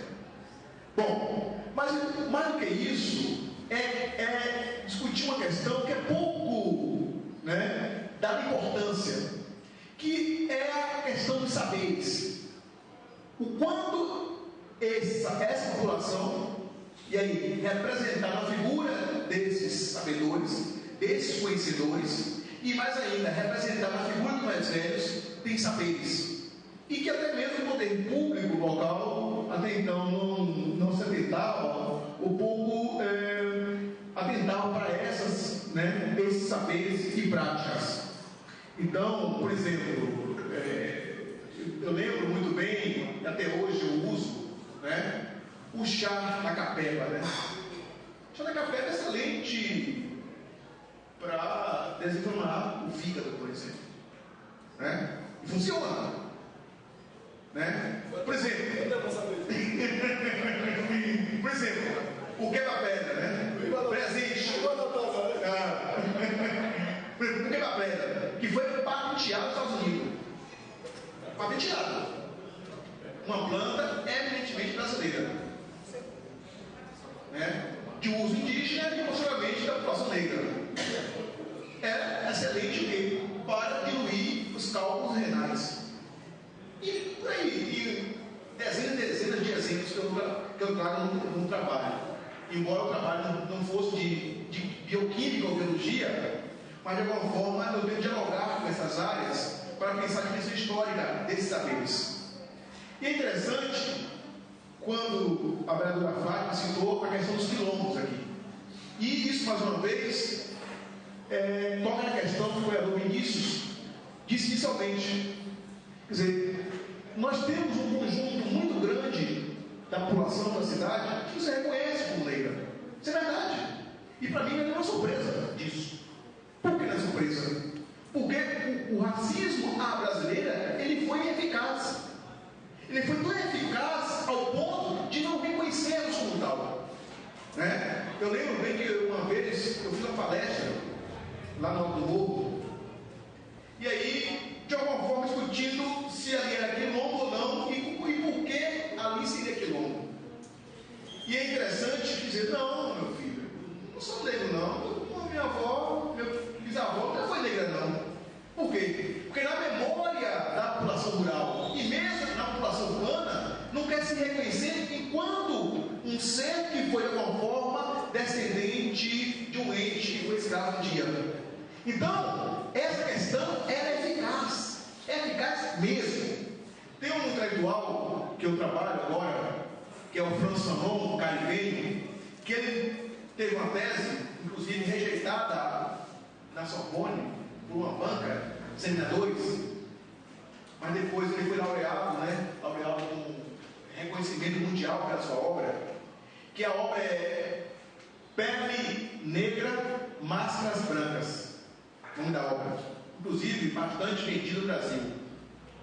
Interessante que é um estudo clínico, ele era psicólogo, médico psicólogo, é um estudo clínico onde ele procura compreender qual foi a perversidade do racismo. Porque o racismo não foi inventado por mim, por você, por ninguém. O racismo foi pensado enquanto princípios científicos. Embora a ciência tenha dito que, desculpe, o racismo não existe, de fato, raça não existe, a própria ciência pediu perdão por isso, mas aquilo que se constituiu e foi ficado está enraizado no imaginário aquilo que o Francisco chama de colonização da mente, a colonização mental. E um dos aspectos dessa colonização mental é que a população negra no mundo, de alguma forma, assumiu aquilo que eles chamam de síndrome de inferioridade. É bem típico do recôncavo, né? Olha, a conversa não chegou na sala ainda. Quer dizer, o negro está na cozinha. A conversa não chegou na sala ainda. Isso era bem típico do recôncavo. Né? Se ainda não é, como bem falou o vereador Cristiano. Mas era o contrário. Mas a pessoa não chegou na cozinha ainda. Isso, mas é um trocadilho que eu estou fazendo aqui, na verdade. Ou seja, não se intrometa, que essa conversa é de branco, não é para vocês. É verdade. Você sabe o que ele está falando? Então, isso é verdade. Segunda-feira ele trabalha. E de branco mandar. Não, isso é próprio escravismo. Por quê? Porque domingo, de alguma forma, era um dia de folga, aliás. E aí, era um espaço permitido para, de alguma forma, festejar, etc. Ainda mesmo ele trabalho sobre o regime da escravidão. Então, no dia seguinte é o quê? Dia do Senhor, cuidado. E daí? Esses ditados. Eu acho que nós nos sentimos plenamente contemplados, né, pai? Eu queria apenas fazer uma breve explanação aqui. Primeiro, justificando aqui, Denilson, que o vereador, o presidente dessa casa, do CON, até nos ligou que ele está acamado. O vereador Tom precisou urgentemente sair. O vereador Marcos Muniz, espírita, ele estava atestado nessa casa também, Estado Denilson. O vereador Chico de Deca, também por uma razão superior, de compromisso político, não pôde vir. O doutor Francisco, ele até me ligou mais cedo, mandando mensagem, se desculpando, porque está em plantão. Até porque as sessões são as segundas. E como Vossa Senhoria só podia estar aqui hoje, alguns vereadores já tinham compromissos marcados. E o vereador Bino Martins também. A vereadora Fátima, eu estava falando com ela aqui, porque ela muito cansada. Ela disse: eu estou no corre-corre da nada, eu cheguei de Salvador, não tive nem de tocar de novo. No cansaço, a luta, né? E aqui, agradecer a cada colega que veio para essa sessão, ao compromisso que está aqui, as reflexões que fez, a serenidade de ouvir, o vereador Delcio, o vereador Treno, a vereadora Fátima, o vereador Luiz, o vereador Sargento Vinícius, o vereador Cristiano, do Grupo Correio, o vereador Gilson. E só fazer eu queria fazer uma reflexão aqui, meu querido Denilson. Eu conheci o Denilson há 20 anos, lá na UNEB. Eu já tinha entrado na UNEB em 92, ele entrou em 93. E aí começamos a fazer algumas matérias juntos. E um dia a gente caiu na geleira, Luiz. Eu acho que dizem que o acaso nos protege quando a gente anda distraído. Nós fomos fazer um concurso para sermos oficiais do Exército Brasileiro. Com 20 anos de idade, fomos nós fazer um concurso para oficial do Exército. E graças a Deus e aos orixás, nós não fomos aprovados. É verdade, eu queria fazer esse registro aqui, porque eram só 2 vagas no Brasil todo, na época. E nós fomos, ficamos na casa do meu tio lá e tal. E a gente não se preparou também, né? Nós éramos jovens e tal. E eu acho que o campo acadêmico, sobretudo que teve os trilhões, hoje o intelectual reconhecido, eu queria só rapidamente ler aquilo que me orgulha muito, de ver um cidadão santo-antoniense, está aqui, negro, um educador negro hoje, que orgulhosamente tem o senhor um educador negro, graduado pela Universidade Estadual da Bahia, pela UNEB, inclusive defendendo o estudo que ele aqui mencionou dos curandeiros e curandeiras, dos benzedeiros e rezadeiras, as benzedeiras e rezadeiras do Recôncavo, conforme São Antônio de Jesus, especialista em história regional pela UESC. Denilson também é mestre em história social pela UFBA e hoje ele faz doutorado, ele está com doutorado em andamento em história social também, conceito CAP 5 pela Universidade Estadual da Bahia. O título é Almas Negras e Espíritos Brancos, Colonialismo, Incursões Missionárias Católicas e Repercussões Socioculturais. Esse estudo de Nilson, ele é feito no chamado período sanduíche, né? Na Universidade Eduardo Mondlane, em Moçambique. Então ele, que tem sua família aqui, acaba ficando entre o estudo em Moçambique, o período lá e aqui, a gente sabe a dificuldade que é, e hoje a gente tem um orgulho. Essa casa recebe como presente essa sua palestra, essa sua reflexão. Eu te digo muito honradamente, como vereador e dos meus pais aqui, que a gente sai muito mais do que chegou. Então, inicialmente, tínhamos só 3 companheiros ali sentados, 2 companheiros com um garotinho, e de repente essa casa começa a receber mais, né, pessoas que vêm e que vão voltar melhor do que chegaram. Vão voltar melhor porque a cada um cabe o papel de sermos multiplicadores dessa luta contra esse mito da democracia racial. A gente tem um papel de militante disso. E aí, vereador Gilson, eu concordei muito com o que o senhor falou e concordo também que cabe a nós hastearmos nossos conceitos aqui, como vereadores, porque nós também somos reflexo do que é a sociedade. Então, por muitas vezes, temos poucos vereadores que se autotitulam negros, porque nós temos também poucos elementos da sociedade que se incorporam negros. Eu tive em 2011 e tive o privilégio de ir depois, em 2013, a cidade de Caldeirão Grande, fazer uma atividade numa comunidade chamada Raposa, porque uma comunidade a 30 quilômetros de Caldeirão Grande, vereador Luiz, composta só por negros, comunidade rural, e eles não se achavam negros. Eu brincava com a vereadora Fátima aqui dizendo, é porque ninguém se identifica com quem perde. Não é? Meu menino, por exemplo, eu perguntava a ele antigamente, até hoje, né? Você torce para que time? Eu sou Milan. Hoje eu estava torcendo, né, para Cristiano Ronaldo, né, Barcelona. O menino é Manchester. Mas o menino não é o time que perde. Porque ele não quer chegar na escola todo dia e o colega brincar com ele. Está vendo? De novo, hein? Então ninguém quer se assemelhar com quem foi derrotado. Então, na história do Brasil, as populações negras foram impostas à derrota, embora cabe a nós fazer esse ressignificado, essa releitura, e entender que nós ocupamos espaços importantes, e esses espaços não nos deprimem como pensadores, como cidadãos, como sociedade. Esses espaços, sim, a gente precisa fazer um juízo de valor e entender que nos orgulha termos sido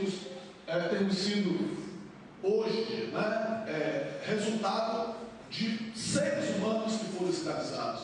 Nós não somos descendentes de escravos, nós somos descendentes de seres humanos que foram escravizados.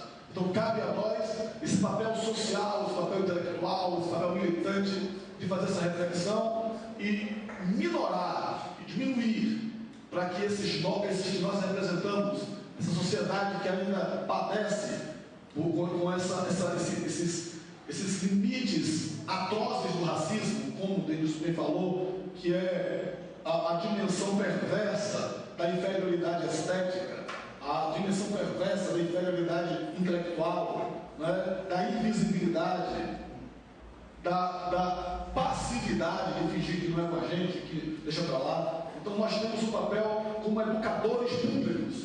O vereador, ele é um educador político, ele é um educador público, e cabe a nós, com políticas públicas, auxiliarmos na nossa esfera, que é o município, a minimizar esses problemas, a permitir que essa juventude que se inspira em nós, que acreditou em nós, e mesmo do que não votaram em nós, mas que a gente representa, que a gente consiga atuar nesses recôncavos da cidade, da zona rural, que Fátima, que Dema, que Bino tão bem representam aqui, que áreas periféricas, como o Alto Santo Antônio, como Luiz, como Cristiano tão bem representam aqui, né? E que esses espaços urbanos que nós somos voltados, Gilson, né? Que você lida totalmente, constantemente com aquela população também da região ali do bairro de São Paulo, você vê isso cotidianamente.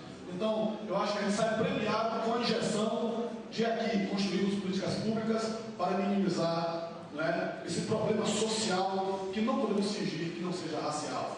O problema social é racial em nossa cidade, em nosso estado, em nosso país. Então eu acho que essa Câmara ela está se agigantando. O doutor Francisco diz isso aqui constantemente, se agigantando nesse papel que nós estamos fazendo aqui. Então eu acho que a sociedade ela precisa participar mais e que vocês multipliquem o papel dos vereadores, que eu acho que a gente está de parabéns quando debate isso, mas com certeza, de mais parabéns ainda, está o professor Denilson, que nos fazia esse vídeo. Parabéns, quanto é um cara, e todos nós. Então eu até me despeço com a minha fala e passo para o vereador Lema. E se Denilson também quiser fazer uma colocação, que fique à vontade, mas eu acho que nós estamos contemplados e saímos daqui hoje cheios de perspectiva de melhorar a vida das pessoas.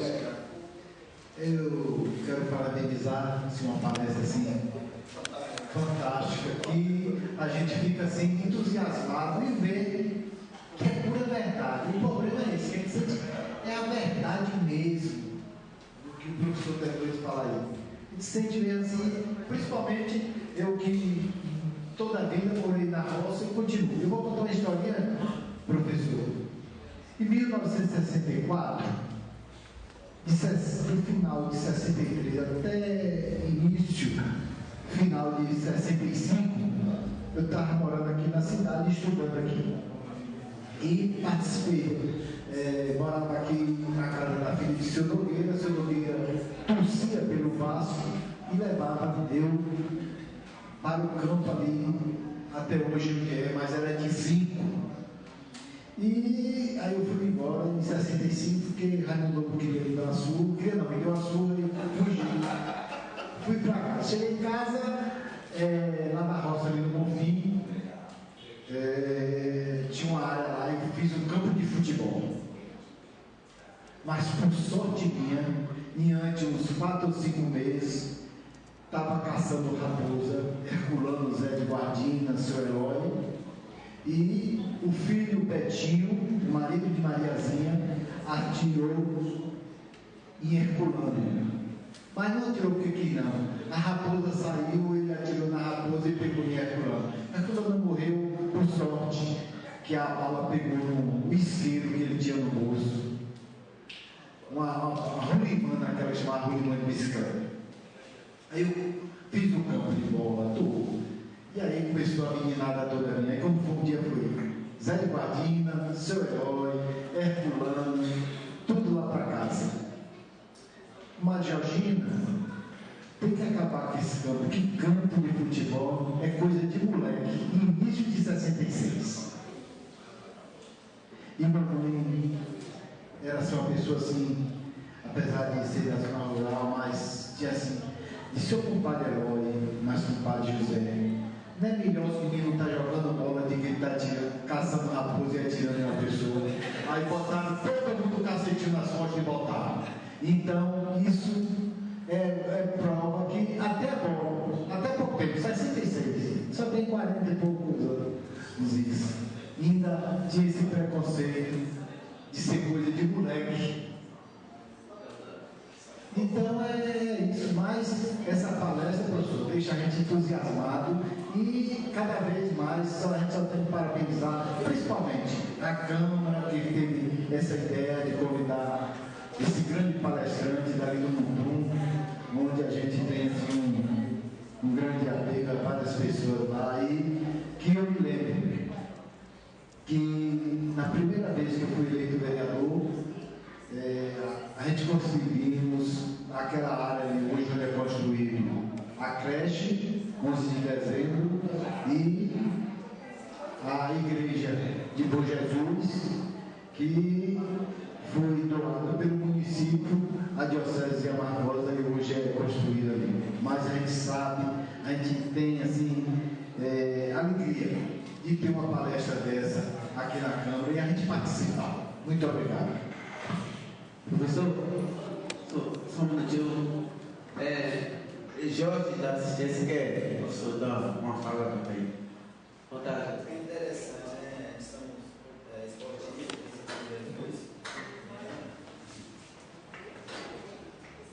é muito interessante aqui em Santo Antônio de Jesus a gente está numa Câmara de Vereador, onde nós vemos pessoas de bem voltadas para a nossa cultura de Santo Antônio de Jesus, certo? Mas ao lado daqui de Santo Antônio de Jesus, eu vejo um lado diferente. Eu vejo um bocado de capoeiristas em Santo Antônio de Jesus, buscando sua felicidade, querendo ganhar o seu lugar, mas ultimamente não temos, fortemente nós não temos ajudas, nós somos humilhados, certo? E naturalmente, nós precisamos de pessoas como vocês para olhar ao lado da gente, que a gente temos coragem de descer uma favela que mora cidadãos de bem, respeitados, negros, que nasceu para ser livre, que tem a força de vontade de fazer aquilo que gosta. Eu sou um cara de Santo Antônio de Jesus residente, eu tenho trabalho de serviço prestado em Santo Antônio de Jesus. Eu sou um cara que leva o trabalho, não só aqui na minha cidade, mas em outros estados. Eu viajo todos os dias, sábados, e venho segunda para minha casa para buscar o alimento, o sustento da minha família, porque naturalmente dentro da minha cidade eu não tenho alguém para poder valorizar o meu trabalho. Mas esse trabalho que eu faço voltado para nossa sociedade. Eu estou tirando os jovens da rua e mostrando a ele que a nossa vida tem solução. É instante eu vi vários vereadores falando, mas eu queria que essa mesa aqui falasse tudo e um dia refletisse e botasse na mente, certo? E ajudasse, não só a mim. Eu estou falando de vários mestres de capoeira em Santo Jesus, vários educadores, não só na minha área da capoeira, certo? Aqui em Santo Jesus não existe só karatê, gente. Não é só karatê. Existe outra modalidade. E outras modalidades que buscam, certo? A salvação, que busca o resultado do nosso jovem daqui da nossa cidade. E nossa cidade hoje, ela está divulgada ao mundo todo. Eu sou um dos capoeiras de Santo Antônio de Jesus que divulga a minha cidade todos os dias. Eu tenho Face na minha casa, eu viajo, tudo que eu faço, se alguém entrar na internet, vai ver Mestre Patuá, todos os dias está viajando para a cidade. Eu estou indo para viajar agora, sábado, para um evento de capoeira na cidade de Itadim, segundo congresso de capoeira. Quem comanda lá? Alunos meus, que faz brilhar o meu coração de alegria, porque eu estou com eles todos os dias, certo? Eu levo um ano sem ir em Itadim, mas eles todos os dias eles estão pensando em mim, porque eles sabem que eu sou um cara que não tem dinheiro, mas eu tenho meu coração. O dinheiro talvez não compra amizade, não compra respeito, mas compra dignidade, certo? E eu digo a vocês, quando eu existir, quando eu tiver vida e saúde, eu vou fazer aquilo que talvez pessoas que têm dinheiro, que estão agora numa hora dessa sentado em sua casa, sol e água fresca, não faz. Agora eu digo a vocês, eu tenho coragem, eu dou aula na rádio, no bairro de São Paulo, lá na UBS 3, dou aula na UBS 4, vou dar aula agora na favela ali, no fundo da casa da minha mãe, certo? Faço esse trabalho voluntário. Se tiver alguma pessoa que Santo Antônio de Jesus assim, Patuá cobra algum centavo, eu digo que é mentira. Isso aqui hoje eu vi. Eu sou um capoeira que eu podia ter vários mestres de capoeira, mas eu queria falar, pessoa, que vocês poderiam me ajudar não só eu, mas ajudar outros mestres de capoeira. Eu sei que eles passam muitas dificuldades. Eu saio vendendo CD, DVD em Santo Antônio de Jesus para sustentar minha família. Não tenho vergonha de dizer, certo? Eu saio vendendo, porque eu tenho amigos que gostam do meu trabalho, certo? E tudo que eu faço, agradeço a Deus, agradeço a vocês todos que estão aí, presentes. Obrigado. Obrigado, Jorge.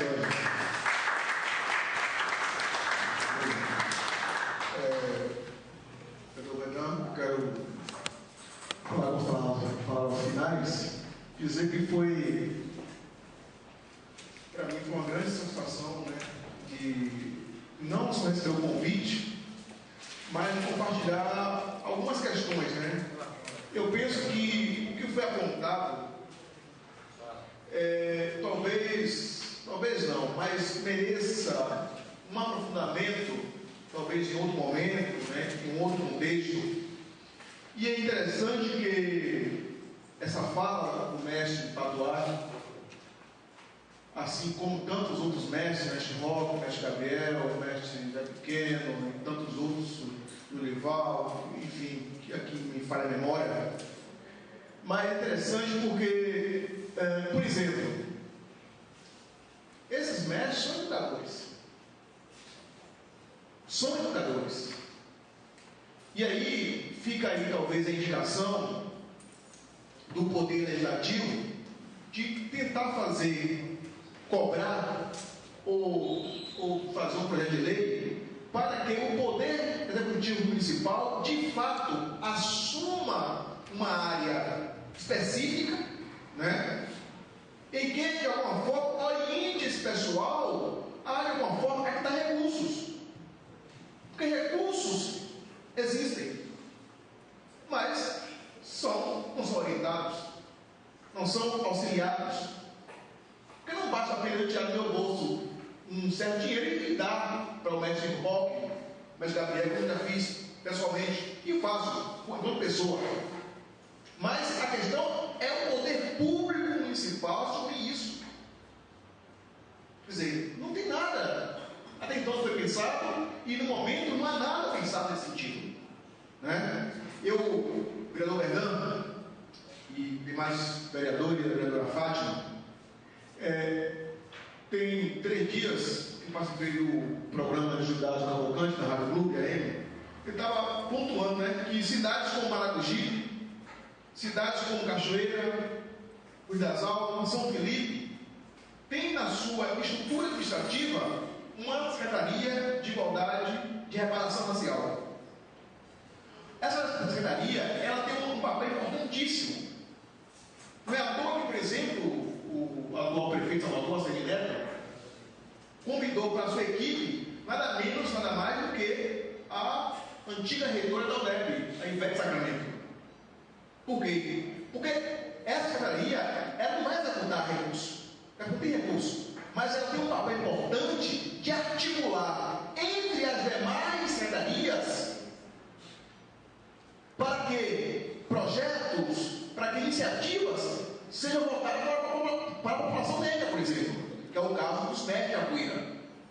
E de fato, é um pecado, para não dizer outra coisa, mas é extremamente angustiante, e eu fico triste também por isso, quando eu vejo os MEC de Apuíra de nossa cidade, com a agulha na mão, pedindo a um a outro para apresentar, para viajar, etc., para alimentar os meninos que eles cuidam, quando isso deveria ser algo já natural da própria administração pública municipal, por exemplo.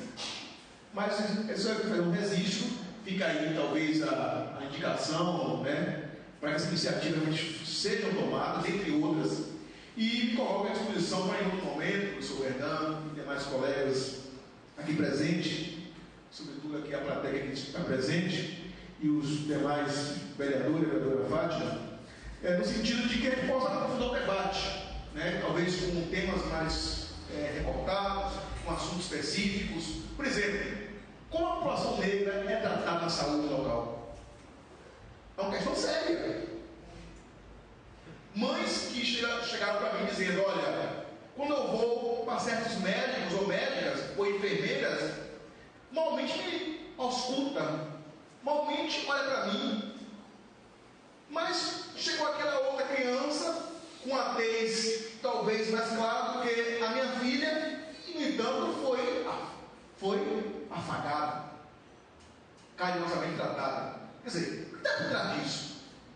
Então são questões que a gente precisa aprofundar na nossa cidade de São Pedro de Jesus. Mas muito obrigado. Nós agradecemos. Nossa tarefa, né, gente? Ajudar a promover políticas públicas para minimizar essa situação. Então, acho que não há nada mais a acrescentar, embora haja muito ainda, né? Mas por hoje a gente agradece a cada um e a cada uma presentes nessa casa, aos nossos novos vereadores, aos novos vereadores Fátima, e coloquemos de pé, e a sessão está encerrada em nome de Deus.